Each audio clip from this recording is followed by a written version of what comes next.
అందరికీ శుభ సాయంత్రం. నేటి ప్రత్యేకత ద్వితీయ భాగానికి సుస్వాగతం. నేడే భారత మాజీ రాష్ట్రపతి అయిన డాక్టర్ జాకీర్ హుసేన్ గారి జయంతి. జాకీర్ హుసేన్ గారు 1897వ సంవత్సరం ఫిబ్రవరి 8వ తారీఖున హైదరాబాద్లో జన్మించారు. వీరు పఠాన్ వంశస్థులు. వీరి ప్రాథమిక విద్య హైదరాబాద్లో సుల్తానాబాద్లో జరిగింది. వీరి కుటుంబం వివిధ కారణాలతో ఉత్తరప్రదేశ్కు చేరడం వలన విద్యాభ్యాసం డిగ్రీ వరకు ఉత్తరప్రదేశ్లోనే జరిగింది. ఈయన MA economics school of economics ఢిల్లీలో పూర్తి చేశారు.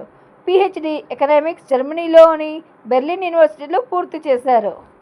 ఈయన తన 23వ సంవత్సరంలోనే ఢిల్లీలోని జామియా ముస్లింల యూనివర్సిటీ వ్యవస్థాపన చేశారు.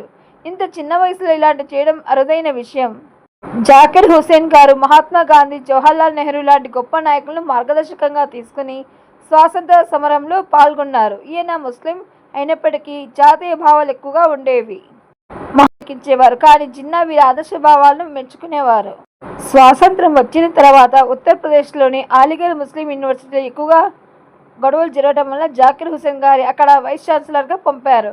ఆయన యూనివర్సిటీలో గొడవలను పూర్తిగా రూపిమాపి మంచి విద్యావేత్తగా, గొప్ప అడ్మినిస్ట్రేటర్గా పేరు ప్రఖ్యాతులు సంపాదించుకున్నారు. ఆ తర్వాత వీరిని రాజ్యసభ సభ్యులుగా నామినేట్ చేశారు.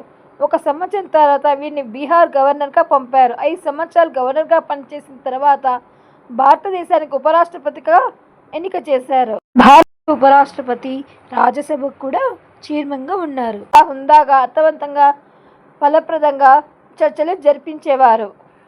వీరిని ఆ సమయంలో ప్రతిపక్ష నాయకులు కూడా ప్రశంసించేవారు. ఉపరాష్ట్రపతి తర్వాత భారతదేశానికి 3వ రాష్ట్రపతిగా, ముస్లిం రాష్ట్రపతిగా ఎన్నికయ్యారు. రాష్ట్రపతిగా ఈయన మొదటి ప్రసంగం భారతదేశం నా కుటుంబం, భారతీయులందరూ నా కుటుంబ సభ్యులని చెప్పి అక్కడ ఉన్న ప్రేక్షకులందరినీ, భారత ప్రజలందరినీ ఉద్దేశించి మాట్లాడారు.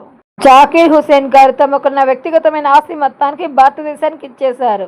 రాష్ట్రపతిగా అతి తక్కువ కాలం పనిచేశారు. రాష్ట్రపతిగా ఉండి చనిపోయిన మొదటి వ్యక్తిగా చెప్పుకోవచ్చు. ఇవన్నీ జాకీర్ హుసేన్ గారిని భారతరత్న అవార్డు భారత ప్రభుత్వం ప్రకటించింది. ఇంత గొప్ప నాయకుడికి మనం శ్రద్ధాంజలి ఘటిద్దాం.